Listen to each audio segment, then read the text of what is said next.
what's going on, you guys? Like, you guys to the channel. Your Big Dog back with another one tape review. Today, I got one for the half of it. It's a film that dropped on Netflix. I want to say May 1st, and I just got a chance to check it out yesterday, and I enjoyed it quite a bit.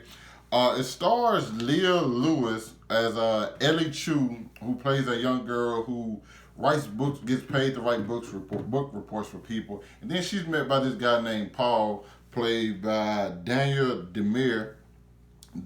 Daniel Demer, I think that's how you pronounce his name, and he has a crush on this girl named Astor, and played by Alexis Lemire, and he wants to write. He's writing her a letter, but he wants Ellie Chu to spice it up for him, okay? Because he's not good. He's not very good with words, and like he really likes this girl. He thinks he's in love with her, but you know how this high school film, like he really thinks he's in love with her, and so he wants to express his feelings for her the best way he possibly can. But he know he's not really he's not good with words, so he know Ellie is, so he wants to pay her to help him write a letter to this young lady, and that's pretty much how this whole thing, that's what it's all about. It's like him expressing himself to her and her interest through someone else's words, and like, but he does also try to like, hey, try to mirror those things and try to become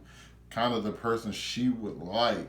It's just here's the big problem about it. Ellie starts to realize the more she learns about Astor, it's like, hey, I actually like this girl too. So I'm doing my best to help you out, but like she's the person doing most of the conversation, because she's the person who's texting her, she's the person who writes the letters, and like they have a pretty big connection with each other. And I enjoy it quite a bit. It's just there's a couple of issues I did have. And there was one that was like kind of big and glaring, like right in your face, that I think it was like kind of ignored throughout the film. And this was the fact that like Astor had a boyfriend. Through this entire movie, she had a guy she was already with. And like it was the weirdest thing seeing her talk to Paul and Ellie. What, knowing she had a boy, like granted, her and this guy, she didn't actually like him, yet she like went out on dates with other people while she was sitting. Like that's one issue throughout the whole movie, and I feel like I should just address it early, because I feel like nobody ever talks about it. Like, even after the movie went off, I was just thinking to myself, like, is she still with the other guy? Excuse me, my apologies. Also, I apologize for the camera if it's shaking. It's going out on me.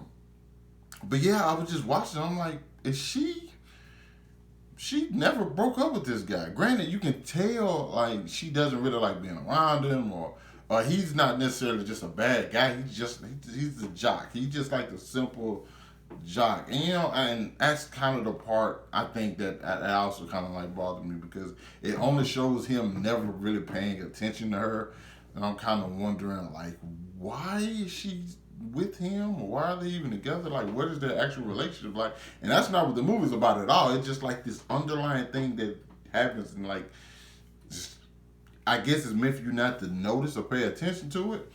All the while, you have Ellie and Paul are like becoming really close friends, because like after you see Paul goes on dates with her, and like this is just like an awkward feeling, even having him being around her, because he is not the person, and like she notices it, but she doesn't say anything, because it comes off like, yeah, I'm just kind of shy when I'm with you, you know, but I can text you and say the things I want to say, which would honestly I don't think a girl would continuously go for that. It's just like, okay, I'm right here in front of you, and I can have a conversation with you, yet I can text you like while I'm sitting here. Like, that is weird as hell.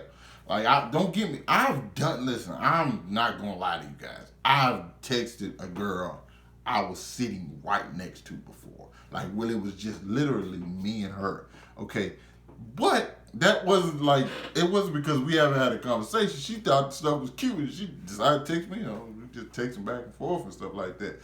But at the same time, you're still able to talk and have actual conversations.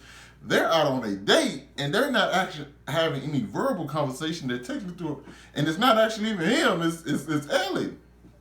So it's like this weird thing of like Ellie finding herself, but at the same time, when they say finding, I kind of feel like it's her trying to find herself. Yet at the same time, she seems like the person who never dated anyone.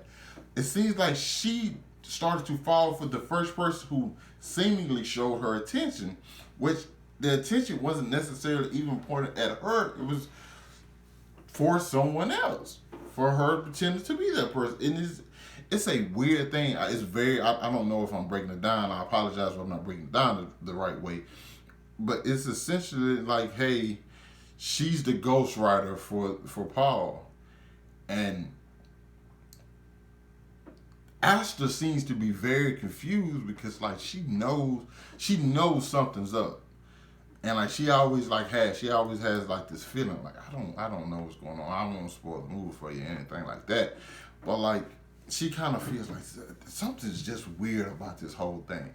And a couple of different things happen. Like I said, I think the film's strong suits are the building friendships between Ellie and Paul, most definitely, and how those two start to actually understand each other. Because Ellie was kind of like distant. She didn't really have any friends. She didn't really communicate. She just stayed at home with her dad a lot because like he doesn't speak good English, so some stuff happened with him in his job. It's just like a weird thing, and you discover all those things. Like I said, I think it accomplishes a lot of what it wants to accomplish. At the same time, though, there are just certain things that happen in the film that I'm just like, how are nobody noticing these things? This is a definite big issue, and like when I'm looking at the target girl, I'm like, okay, I see how you want her. She's super cool, super nice, super kind. At the same time, she's kind of cheating. Like, it's like a sign. It's kind of like a negative because you think, I'm just of the mindset. If they do it to that person, then what makes me think if they get bored with me, they won't do it to me. You know what I'm saying? So I kind of feel like that's something that kind of gets ignored. But it doesn't but the ending isn't one of those like, this is like a definitive thing. This happens, woo, everybody live happily ever after. It's not that at all. It's much more than that. And I think I prefer it the way this thing ended. Granted, there's still like one question I still have. I can't say what that is because I'll probably be like giving away some of the movie. But like other than that, I think it ends in a way that I thought was very unique, and it didn't end nowhere no way I thought it would, and I enjoyed it quite a bit. Overall, B- movie. I enjoy my time watching it, and it's pretty good. You guys should definitely check it out. The half of it on Netflix, check it out. If you've seen it already, let me know what you thought about it down in the comments. Hit that like, subscribe to my channel. Thanks for watching the video. You guys stay safe out there, and I'll catch up with you guys later. Peace.